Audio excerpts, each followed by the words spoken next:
A continuación estudiaremos el capítulo número 7, denominado Factores Cognitivos y Personalidad, escrito por Ana Pérez y García. En este capítulo encontraremos los siguientes temas. 1. Introducción. 2. Expectativas, variables previas a la conducta. 3. La atribución. 4.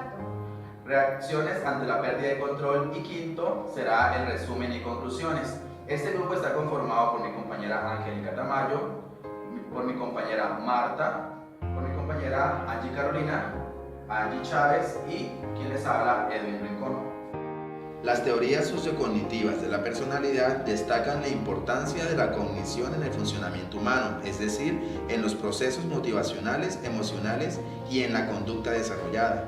Estas teorías proponen que los determinantes más importantes de nuestra conducta son los mediadores cognitivos o pensamientos y creencias que tenemos acerca de nuestro entorno y nuestra conducta. En este capítulo vamos a presentar de forma general algunos de los factores cognitivos más estudiados en la literatura por su intervención en la determinación de nuestras conductas presentes y futuras. Como un segundo aspecto de los factores cognitivos encontramos las expectativas, variables previas a la conducta. Estas se subdividen en dos aspectos: locus de control y autoeficacia percibida. El locus de control es la creencia que tiene una persona de que su respuesta influenciará o no en la conservación de un refuerzo. Esta surge de la fuente de diferencias individuales a partir de su consideración como una dimensión de personalidad en uno de sus polos, ya sea internalismo o externalismo. El internalismo es la creencia del sujeto de que sus refuerzos dependen de las conductas que realiza, y el externalismo es el refuerzo que se da a partir de la suerte, al contexto o la intervención de otras personas. Existen algunas escalas de control interno-externo. Una escala muy utilizada es la escala multidimensional de locus de control para la salud. Esta consta de tres subescalas. Primero, internalidad, grado en que las personas creen que su salud depende de las acciones que realizan.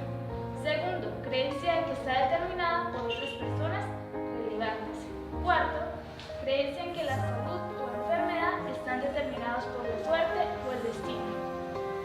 En la autoeficacia percibida es el juicio que hace la persona en relación con su capacidad para afrontar situaciones específicas, las cuales influyen en las actividades en las que se comprometerá: esfuerzo, la persistencia de la tarea, reacciones emocionales y por ende anticipa una situación.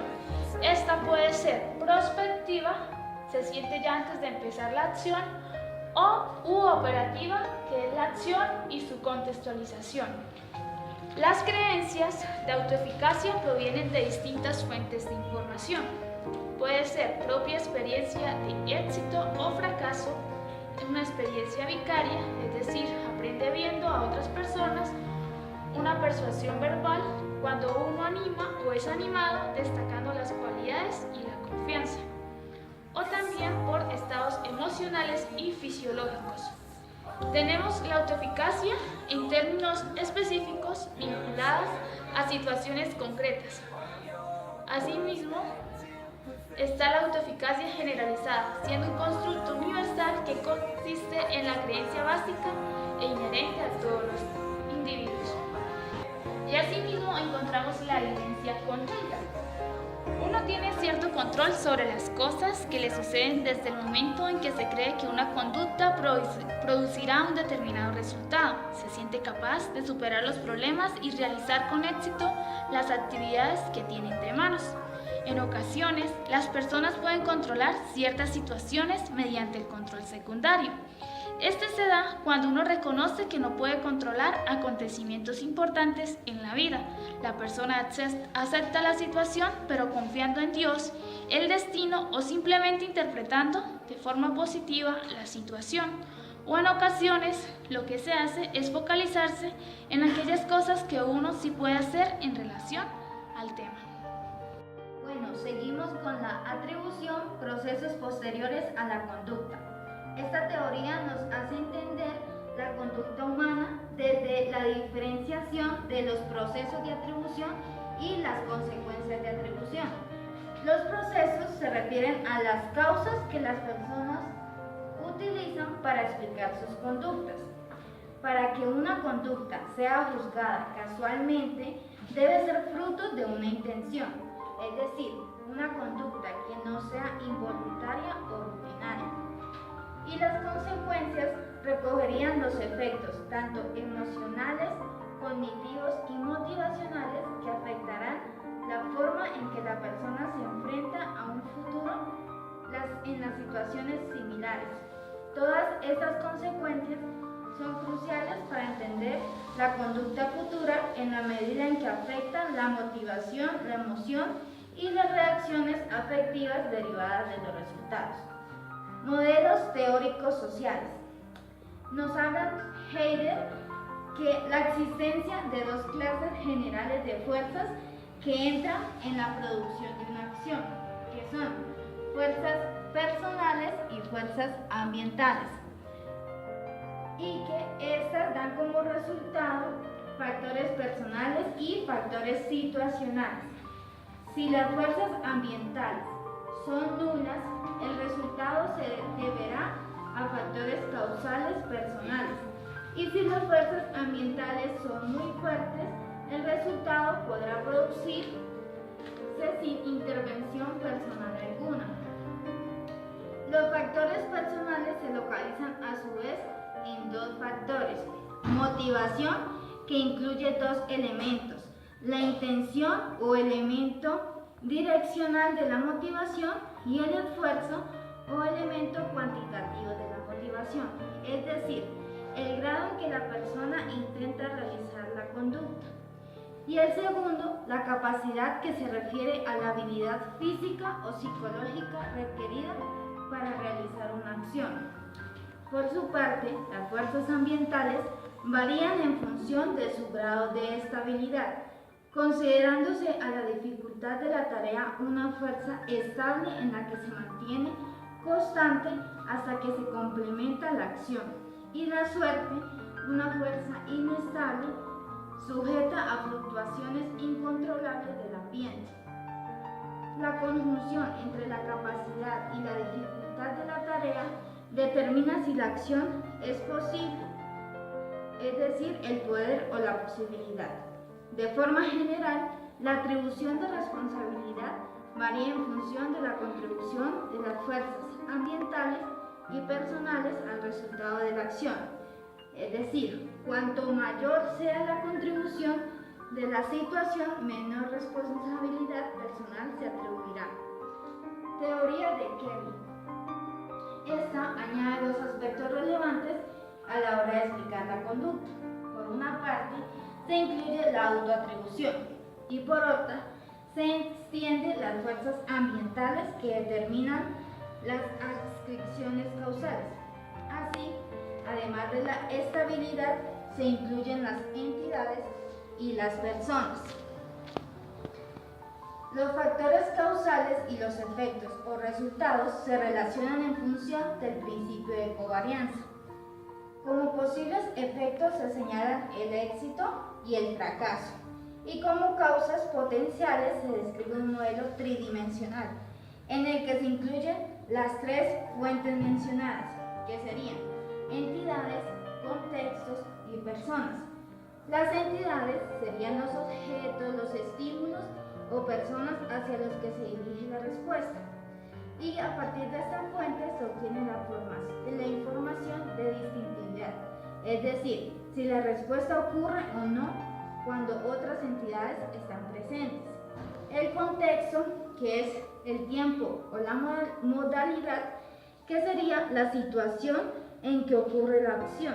De esta fuente se obtiene la información de consistencia, es decir, si la respuesta ocurre en distintos momentos temporales y en qué forma. Y por último, las personas, que se obtendrá la información de consenso, es decir, si la misma respuesta es producida por otras personas o no ante la misma entidad. Como se desprende de la investigación de Martur, Las atribuciones o variables personales parecen mayores cuando hay bajo consenso, baja distinción y alta consistencia, mientras que las atribuciones a la entidad se generaban cuando la conducta era alta en consenso, distinción y consistencia. Y por último, las atribuciones al contexto se producirán cuando la conducta es alta en distinción y al mismo tiempo baja en consistencia y consenso. Finalmente, la teoría de Jones y Davis, conocida como teoría de la inferencia correspondiente, añade dos aspectos. Por una parte, se realiza un análisis más detallado de las fuerzas personales y por otra parte, se centra en los efectos producidos por una acción. Consideraban que cada acción tiene una serie de efectos posibles. En la teoría se sugiere que los efectos comunes a varias acciones no pueden servir de base para decidir entre las diversas posibilidades conductuales. Se denomina inferencia correspondiente a la certeza con que la persona que observa señala que la conducta de un actor refleja una disposición personal o ambiental. Cuando el número de efectos no comunes es alto, la atribución de una conducta a una disposición personal puede ser ambigua. De forma alternativa, cuando el número es bajo, la causa de la conducta parece más clara. Dentro de los modelos teóricos encontramos la teoría de Weiner como una propuesta integradora. La mayor aportación que realizó Weiner a la investigación en atribución radica en haber elaborado un modelo integrador de las adscripciones causales y de los efectos cognitivos, afectivos y conductuales que dichas atribuciones pueden tener, aplicándolo principalmente a situaciones o contextos de logro. Su teoría se centra en las causas de los resultados de éxito o de fracaso normalmente obtenidos en estos contextos, causas y dimensiones atributivas. Weiner introduce una diferencia entre causas y razones, señalando que las causas se asocian con los resultados, mientras que las razones lo hacen con los acontecimientos. En su modelo, la búsqueda de causas se debe a la obtención de los resultados, señalando que serán los fracasos los que llevarán a una mayor investigación causal por parte de las personas. Inicialmente, clasifica las cuatro causas mencionadas por Hegel como posibles explicaciones de la conducta en dos dimensiones: el locus de causalidad y estabilidad. El locus de causalidad sería el lugar en que el individuo sitúa la responsabilidad de la acción. En un extremo de la dimensión estaría la causalidad interna y en el extremo opuesto la causalidad externa. En la estabilidad recogería el grado en que la causa de la conducta es estable o invariable, o por el contrario es inestable, pudiendo variar de unas situaciones a otras. Posteriormente incorpora una tercera dimensión, que es la controlabilidad, con la idea de recoger el grado en que la persona controla las causas de su conducta. En las investigaciones realizadas en este contexto se ha puesto de manifiesto que los resultados esperados llevan a más atribuciones estables, mientras que los inesperados promueven más adscripciones causales inestables. Seguimos hablando con las consecuencias cognitivas, emocionales y motivacionales. Lo cognitivo está relacionado con que las atribuciones causales pueden afectar las expectativas futuras de la persona en situaciones similares.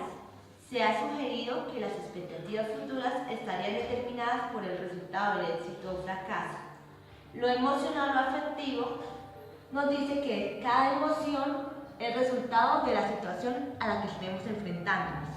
Las emociones o reacciones afectivas serían posatributivas cuando después de que se haya decidido la causa de un acontecimiento, y preconductuales previas a la acción siguiente. Cada dimensión se relaciona con un conjunto de emociones y sentimientos, como lo son la controlabilidad, que se relaciona con las llamadas emociones sociales, que son ira, piedad, culpa y vergüenza.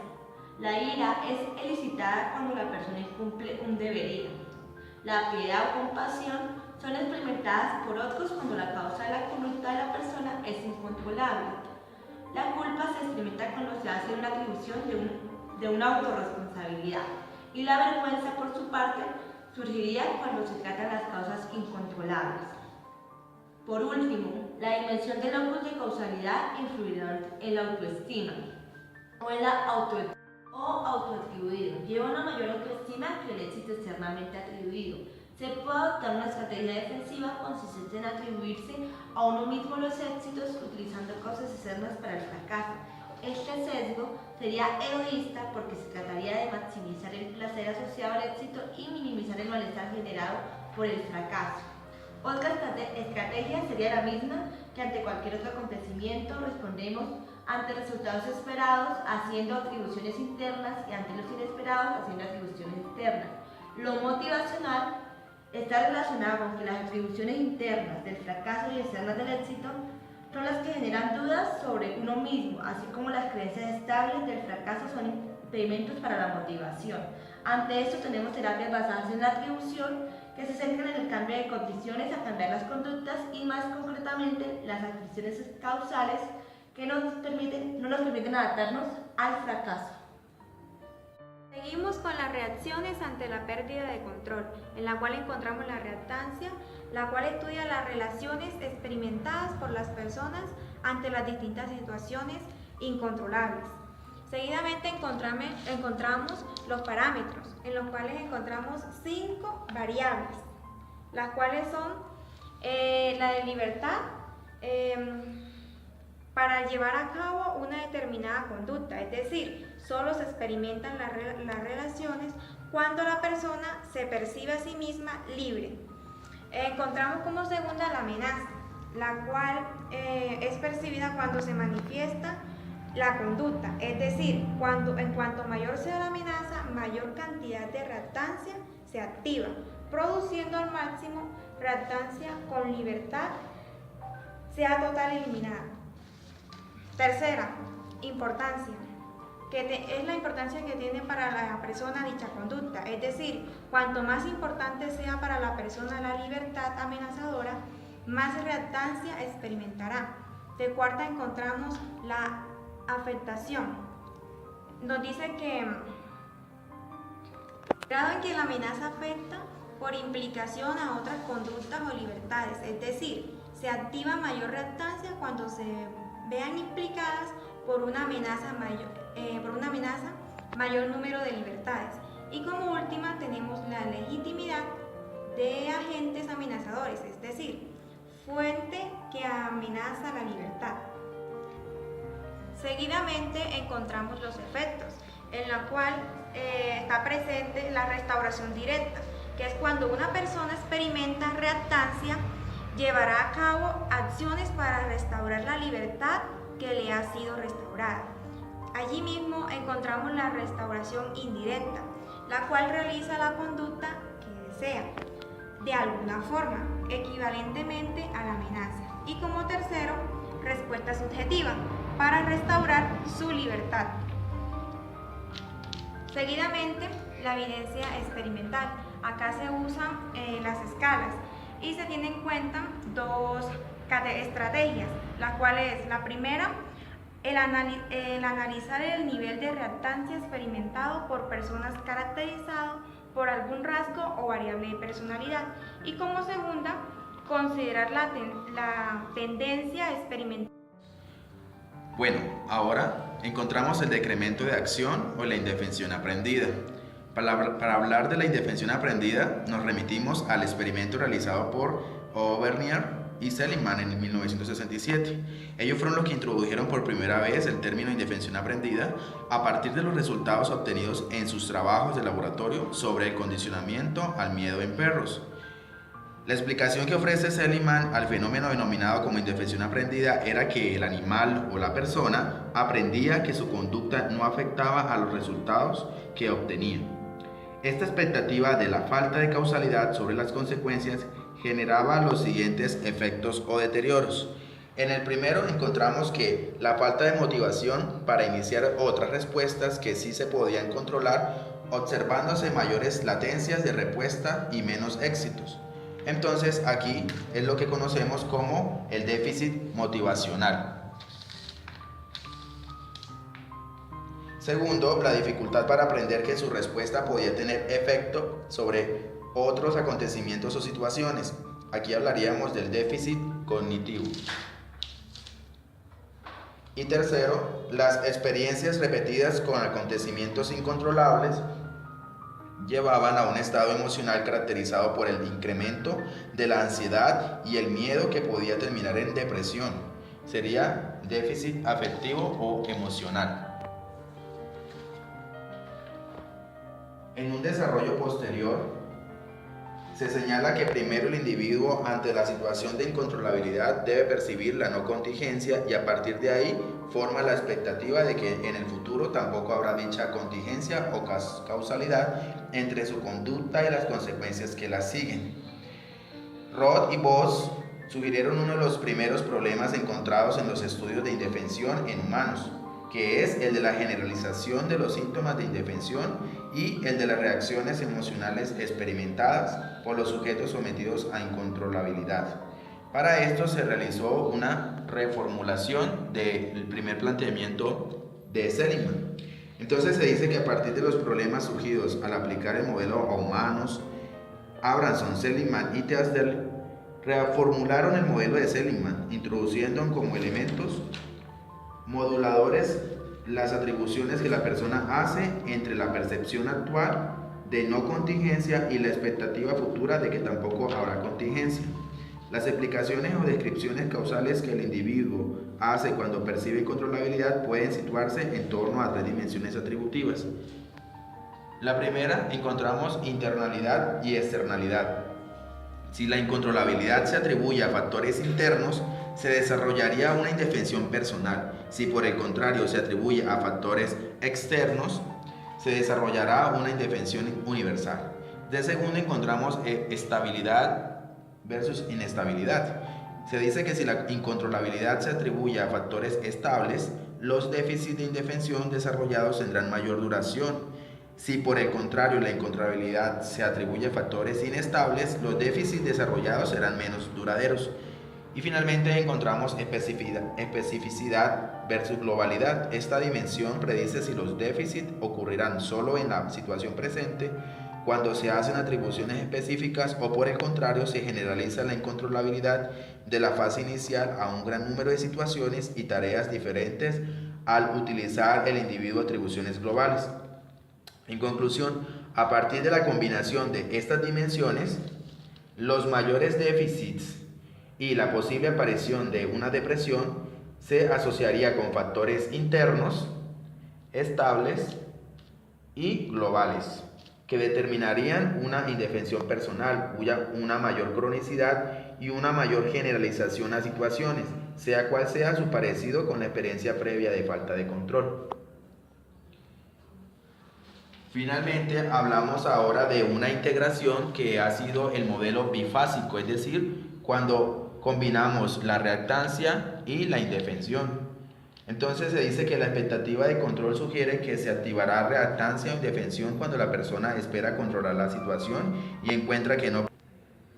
Unido a lo anterior, si el número de ensayos de indefensión o incontrolabilidad es pequeño, se activará una reactancia en el sujeto que espera controlar la situación. Si ya el número de ensayos es prolongado, empezará a manifestar síntomas de indefensión cuando aprende que no puede controlar el resultado, disminuyendo su actividad. Por último, cuanto mayor sea la importancia del resultado, más reactancia experimentará el individuo ante la incapacidad de ejercer control.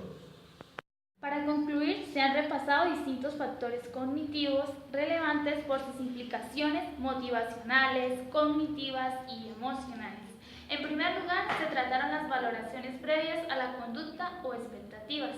Concretamente, la expectativa de control sobre los refuerzos y la expectativa de autoeficacia. Creencias centradas en la ubicación interna, externa de la responsabilidad de la conducta y en la percepción de recursos para hacer frente a las tareas y situaciones respectivamente.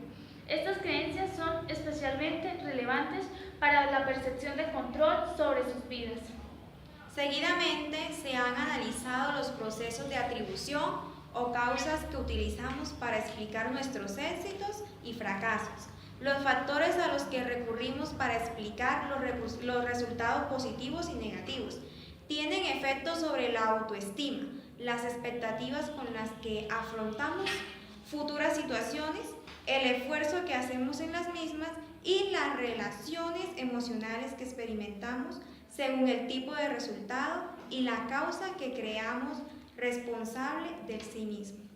A continuación, se han tratado las reacciones que se producen cuando la persona percibe que es incapaz de mantener el control sobre las situaciones que le rodean. Ante ello, si la experiencia de incontrolabilidad no ha sido demasiado prolongada, puede experimentar reactancia o activación motivacional que lleva a la persona a intentar restaurar su libertad de acción. Pero si la experiencia de incontrolabilidad es de mayor duración e intensidad, la persona experimentará indefensión, mostrando déficit cognitivo, motivacional y afectivo. La atribución de dicha incontrolabilidad o fracaso a causas internas, estables y globales contribuye a una mayor cronicidad y generalización, habiéndose vinculado este tipo de estilo atributivo con la depresión, combinada con una exteriorización de las causas de los éxitos o resultados positivos. Finalmente, se presenta el modelo bifásico, que en función del número de ensayos de incontrolabilidad, el grado de control que la persona percibe inicialmente sobre su resultado y el de la importancia del mismo, la persona puede mostrar primero reactancia y posteriormente indefensión.